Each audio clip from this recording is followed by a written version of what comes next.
Hello and welcome to my channel. My name is Martine, and if you are new here, I do videos on Vedic astrology mainly, but also with some tropical insights, and I focus on both natal and relationship astrology. And if you like this video and you would like to hear more content from me, please like, subscribe, hit the notifications bell to see when I will post a new video. Also comment in the comment section if you would like to see any topics from me.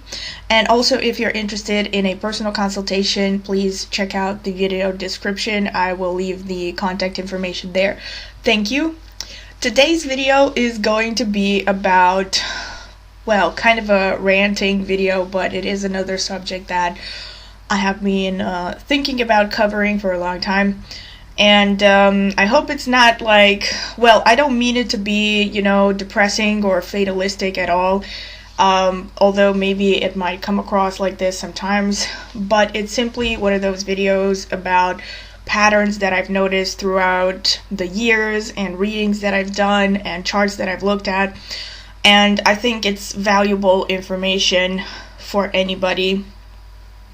And it's namely about Saturn in relationships, and not just Saturn in relationships, but also people with strong Saturn placements in relationships and the pitfalls that they oftentimes fall for, or like the pitfalls that they come across in their lives, and particularly in their, let's say, dating lives. So first of all, you probably have heard, like, especially if you have studied tropical astrology, or maybe you come from a tropical astrology background, you probably have heard the theory that Saturn in relationships is very important, because Saturn is seen as kind of like the glue that keeps two people together, and it is generally linked to long-term relationships and mutual commitment and basically serious, mature relationships and all that stuff. Well, this is kind of like where I have a problem with, well, it's one of the many areas in which I have a problem with tropical astrology, because I really don't think that this is accurate, because tropical astrologers oftentimes will say that, Saturn in relationships is absolutely necessary in order to lead to a long-term, mutually respectful, and quote, sustainable relationship, or like, long-term commitment and all that stuff. Basically, according to tropical astrology, if you don't have any strong Saturn aspects or mutual aspects between two people's charts, it shows that they are simply not meant to have a relationship, or that they're not going to have a long-term relationship together. So I'm going to first focus on this, and then I'm going to talk about the Saturn-dominant people after I discuss this topic. So first of all, this topic of Saturn aspects in relationships, really, I don't think that this is true, because what Saturn aspects in relationships shows is fear-based relationships, because what Saturn stands for is the limitations of the physical world, and it literally rules fear, among other things. It's like fear of death, right? Because, I guess this is kind of a philosophical topic, but all fears ultimately lead to the fear of death. And so Saturn shows things that, shows how you perceive your limitations, how you perceive the limitations of reality. It also shows how good you are at navigating through reality. This is why, Saturn-dominant people, and I'm going to talk more about them after, Saturn-dominant people are particularly good at working through the limitations of the physical world, because they are constantly measuring and sizing up the obstacles of life, and they are also very careful to focus on survival. And that's another thing, because Saturn really represents, like, there's a reason why it rules, like, things like the skeleton, the bones of the body, the teeth.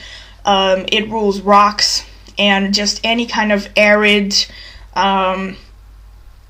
arid areas like, you know, the desert, like, I don't know, the lunar surface, places that are really barren, that are very harsh, either very cold or just at very harsh physical conditions. So any place like Antarctica or like the deserts, you know, this is stuff that Saturn rules. Places that, you know, are very challenging for humans to live in, for instance, and other beings. All of these things are shown by Saturn. So, you know, when you think about Saturn, it's really just the bare necessities, the bare rock of anything. And it also rules among society, it rules the so-called servants.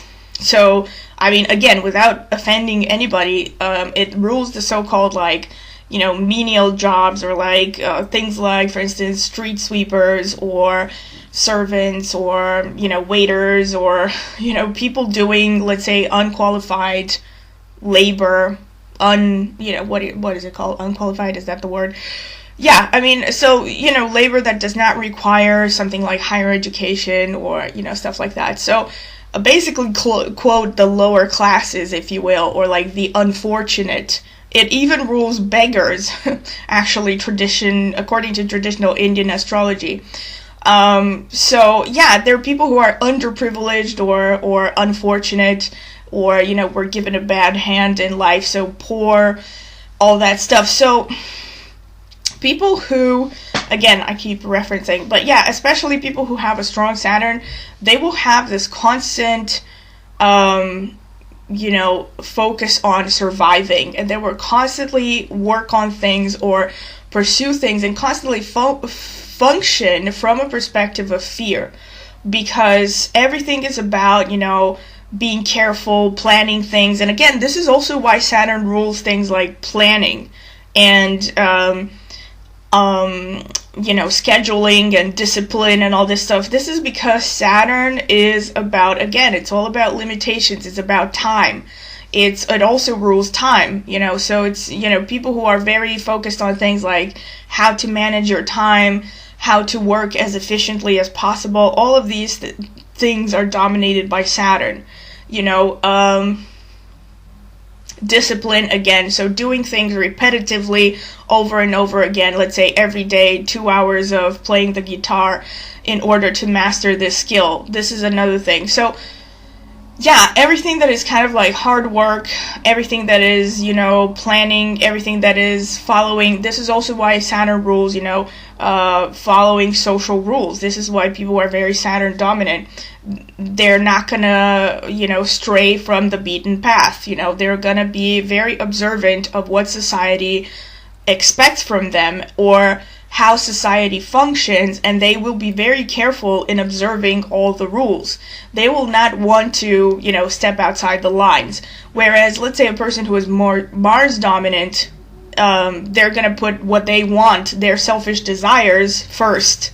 So a Mars person, from that perspective, is going to be more reckless, whereas a Saturn person is going to be much more, let's say, conservative or conventional in their actions and their personality.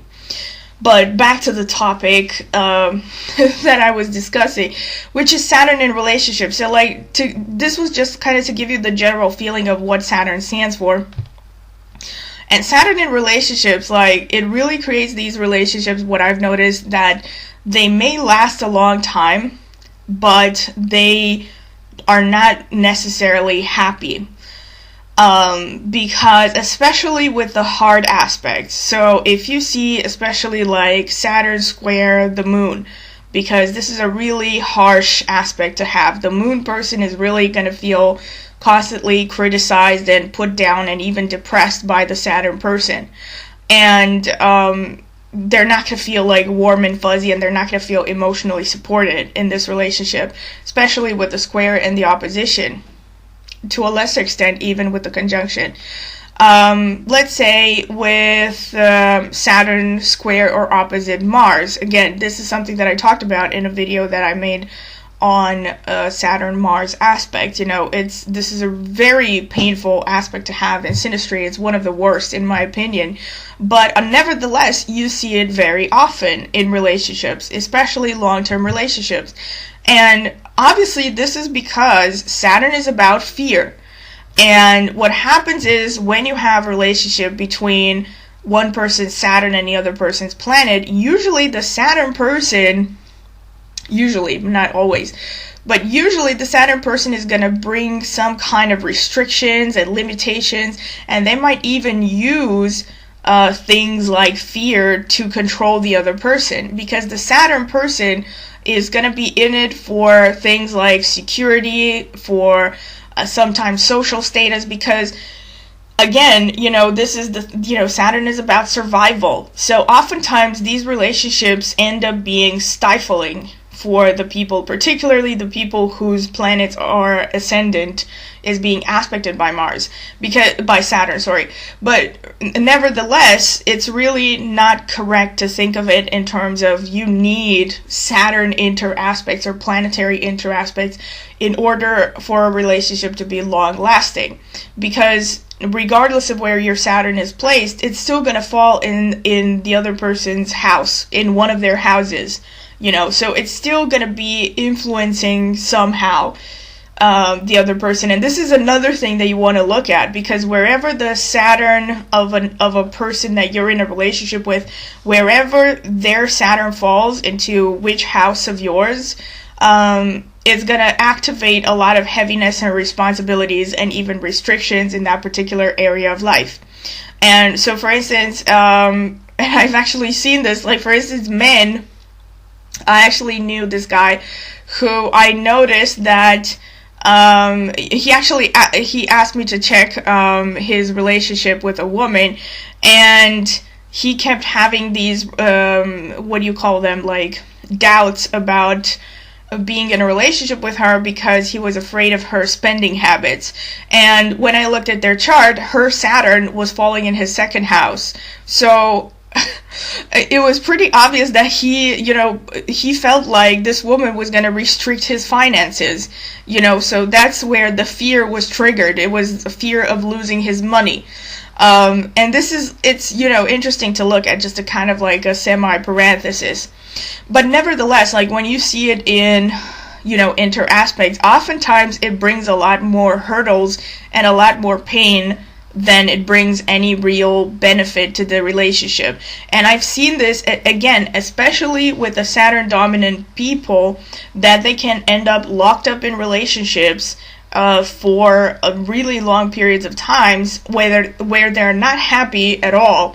Sometimes, they end up in these relationships that are like roommates, or like, you know what I'm saying. So, and again, I'm not talking about situations where these people, some people maybe are content being like this, but I'm talking about people where they are sitting in relationships that they are not happy in because of various fears, because of various, reticence, various whatever, like feelings of responsibility that they might have for the person, etc. And because they are very Saturn dominant, and because they are in a relationship where their Saturn is being activated by the other person's chart, they are basically in a state of fear.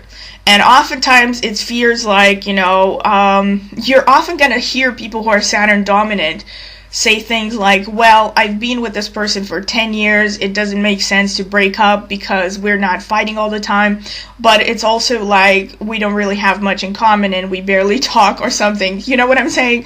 So, and you're gonna hear Saturn dominant people say stuff like that, like it's pointless to hope for something better.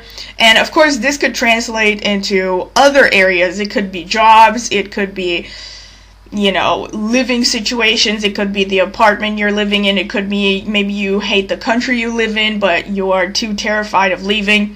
It could be anything. So people who are very Saturn dominant especially are going to function from a place of fear.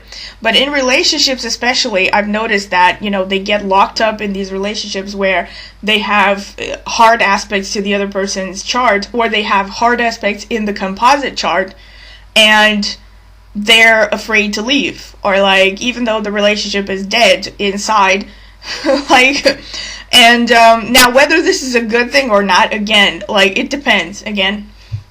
But the problem is, and I think I have sort of touched upon this in another video a little bit, but so what does it mean, first of all, if you are a Saturn dominant person? What does that mean, Saturn dominant?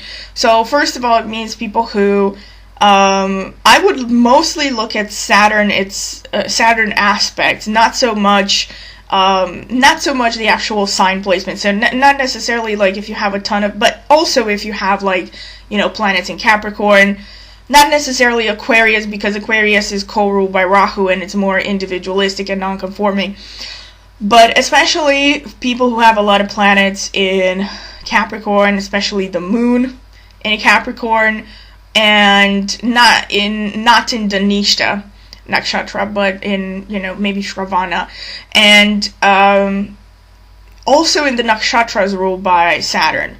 And also if you have Moon conjunct Saturn, especially because then your needs, your emotional needs are going to be tied to Saturn, so there's a lot of fear there in your very basic emotional needs. And also, I mentioned this in the video that I made about serial killers, that people with Moon conjunct Saturn oftentimes grow up in a poverty consciousness. Like, they either literally grow up in impoverished families, or, you know, families with a lot of financial difficulties, or they come from, I don't know, some kind of a background where they felt discriminated because of maybe their race, their social status. But even in situations where these people maybe are not poor, they have a feeling of, like, you know, some kind of a shame connected to their origins or something. And because of this, people with Moon Saturn tend to be extremely pragmatic. So these are the people who are most likely going to go for relationships that are based on security, for instance, and not so much on, I don't know, things like, they might even, here's the problem, these people might even overlook compatibility altogether in relationships just for the sake of security. So a person, for instance, a man who has Moon conjunct Saturn will go for a woman that, you know, is as non-threatening and as socially acceptable as possible. Like, let's say she's a kindergarten teacher who believes in Jesus, and depending on his community or whatever, but, you know, this very conservative attitude. Like, he is not going to want a woman who challenges conventions, you know, because he's not going to want to deal with the potential conflict and the stress that might come from being associated with a woman like that, for example. And same thing for women, you know, they're going to go for men who are successful and stable and can provide them with, you know, with basic comforts. They're not going to go for a guy who can't give them, you know, basic security. And especially with the Moon, so like when you see Saturn conjunct the Moon, to a lesser extent Saturn aspecting the Moon, but also any other planet, especially Moon, I would say to a second extent Sun, and to a third extent if you have Saturn in the first house, Saturn in the 7th house, Saturn in the 10th house, Saturn in the 4th house. So in one of the cardinal placements, this is where Saturn is really strong. So in one of the angular houses, so the 1st, the 4th, the 7th, and the 10th house. This makes you a really Saturn-dominant person, especially in the 1st or the 7th, because then your ascendant is aspected. So, yeah, and especially, obviously, if Saturn is in its own sign, in a Capricorn, or in Aquarius, or in one of the friendly signs. Not so much if Saturn is in Aries, where it's debilitated, for instance, then it might tend to be a little bit more non-conforming, but still, if you have a lot of Saturn aspects, chances are you are going to be very focused on following the rules and being a social climber and all that stuff. And yeah, so the risk that I've noticed with these people is that they tend to get locked up in you know, really bad relationships. And oftentimes what I've seen is, like, it's really particularly strong, like I said, with people who have a very strong Saturn. Why? Because these people, again, they're going to care most about things like durability, commitment. So a person who has like a really strong Saturn in their own chart, they're going to go for relationships that, you know, they're not going to want the flashy romance and the compatibility and having mutual hobbies and whatever. They're going to be like, just give me the bare rock of a relationship. I want somebody that, you know, is relatively decent, stable, no surprises, you know, I can rely on them if I need to. And, yeah, all this stuff. So, like, the bare necessities. Somebody who's going to take care of me when I'm sick. But again, the problem is when these people find themselves stuck, sometimes even in abusive relationships. I've seen this. They will be stuck in abusive relationships, afraid to leave, because they will have these kinds of mentalities. Like, I've already spent 10 years with this person. Doesn't make sense for me to break up now after we've been through, quote, so much together. Even when the person in question is, you know, off their rocker. Off their, I don't know, you know, mentally unstable or whatever, even abusive. And, or they're gonna be like, you know, afraid. Like, oftentimes you hear women who are very Saturn-dominant being like, well, you know, I've reached a certain age and I don't want to die alone. Like, I'm not gonna divorce when I'm 50, you know, after I've been married for I don't know how long. Even if my husband is an abusive alcoholic who cheats on me all the time. like that level of, you know, because they are, Saturn also represents just being stuck in patterns, you know, being stuck in old habits and locked up in things that don't change, you know, lack of progress, stuck in a rut, that kind of thing. So people who are very, and especially people who have Saturn hard aspects in the composite, like especially if you see Moon and Saturn aspecting each other, so any of them actually, conjunction, square, opposition in the composite chart, this is a really rough aspect to have, unless you have like Jupiter also conjunct the Moon. Maybe that will work to some extent, but generally Moon conjunct Saturn or Saturn aspecting the Moon in the composite chart will show that these people are literally, they have nothing in common. Like, on an emotional level, they will just never really fully click, because there's some kind of fundamental incompatibility between them. But what happens is, because, again, Saturn is the planet of fear and durability, it's going to lock up these people into a relationship that is based on, I don't know, whatever. They can end up like roommate type relationships where, you know, every person knows their role. So like the woman is going to do the cooking and cleaning. The husband is going to come home at 6 at night and want dinner on the table. You know, and oftentimes this is another thing, like these couples that have a lot of Saturn aspects, they get stuck into doing the same things over and over again. Like they'll be stuck in the same routine, and which, you know, is not necessarily a bad thing as long as both people are okay with this. But a lot of the times the risk is that the people stop growing, they stop taking chances. One or both of them could try to control each other. You know, like one person will be like, you know, I want to take a class in, I don't know, whatever that I haven't done before, and the other person is not going to feel comfortable with that change in this partner, and they're not going to encourage them.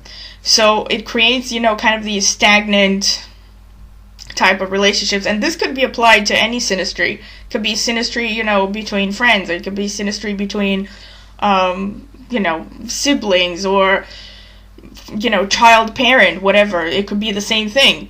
Whenever you see a strong Saturn emphasis in synastry, there's a lot of issue around fear, a lot of issue around control. Trying to, maybe not so much trying to dominate, but yeah, trying to control the other person. Because, I mean, think about it, when you think about it, actually, the desire to control comes out of fear. Oftentimes, it's one person is afraid that the other person is going to leave, or something like that, and so they will try to control the person through indirect or sometimes direct, you know, ways. Like, I don't know, for instance, one person has the money and is going to be like, you know, if you leave me, I'm not going to give you the alimony that you want, or, you know, that kind of thing. But it's, you know, control issues are going to come directly from fear, basically, which is why they are so common themes in Saturnian relationships. And like, yeah, so this is a difference between, for instance, you know, a Mars dominated person is not, like I said, so a Mars dominated person, for instance, or a Venus dominated person, actually a Mars, let's say a person has a strong Mars, like they have Mars in the 10th house, Mars in the 1st house, and they don't have Saturn in one of the angular houses, so Mars is stronger than Saturn.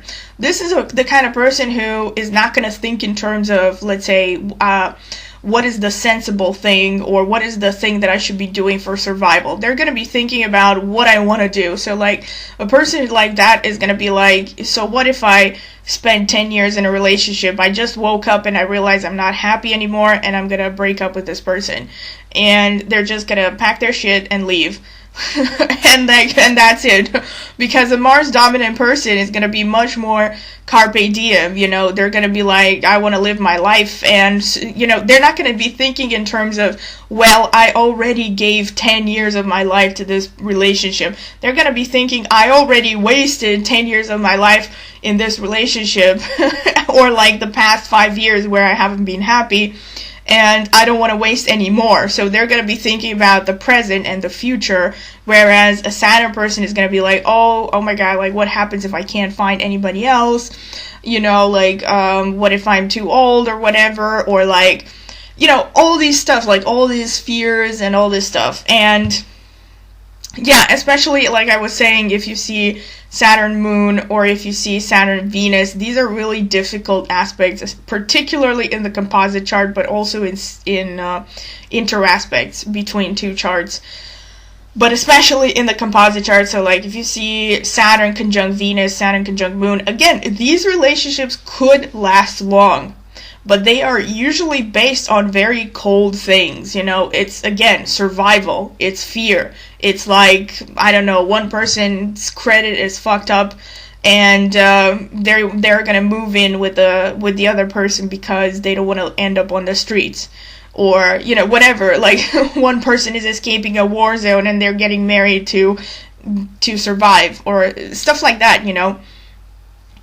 So yeah, and the reason I say this is because I've seen this a lot of the times where, or, you know, a lot of times you see people staying together who are clearly not compatible, because you see them, you know, you see this in each other's charts, that they have massive incompatibilities, but somehow the relationship is going strong for 5 years, or 15 years, or whatever, 30 years, and they're just miserably together. And kind of like, you know, whatever. And sometimes, again, sometimes maybe this truly is a sensible thing. Like maybe the person in question really cannot stand to be alone, and it's better to be in a relationship for them than to be single. But sometimes what happens is that these people end up in these relationships and they are missing out on opportunities to be happy because they are too locked up in the fear cycle of like, what if I end up like, you know, what if I end up alone for the rest of my life, or like, what if this is as good as it gets, you know, kind of like that movie with Jack Nicholson and Helen Hunt. You know, literally. That's like, that is a very Saturnian affirmation, you know, what if this is as good as it gets. So yeah, or question. So yeah, pretty much. I mean, so like I said, you know, people who are very Saturn dominant, so you want to look for you want to look for Saturn in one of the angular houses, or Saturn aspecting especially the luminaries, so the moon or sun, but literally any other planet. So the more planets Saturn aspects, the more Saturnian you are. And also, if your planets are in Saturn-dominant nakshatras to a lesser extent, but then you also have to look at each individual nakshatra, because each of them is going to be a little bit different. But yeah, nakshatras, and also the sign of Capricorn especially. So yeah, I mean, this is just, I'm really curious. I'm curious to hear your thoughts on this subject, like maybe, you know, counter examples, or I don't know, maybe you don't agree with me, or maybe you do agree with me. So yeah, whichever your opinion, please comment in the comment section. And yeah, this has been it, and I hope you liked it, and Also, if you have any particular topics that you might want me to cover, please comment in the comment section. And once again, if you like the video, please like, subscribe, hit the notifications bell to see when I will post a new video. And if you're interested in a personal consultation, I do consultations on a wide variety of subjects. Please check out the video description. I will leave the information there. Thank you.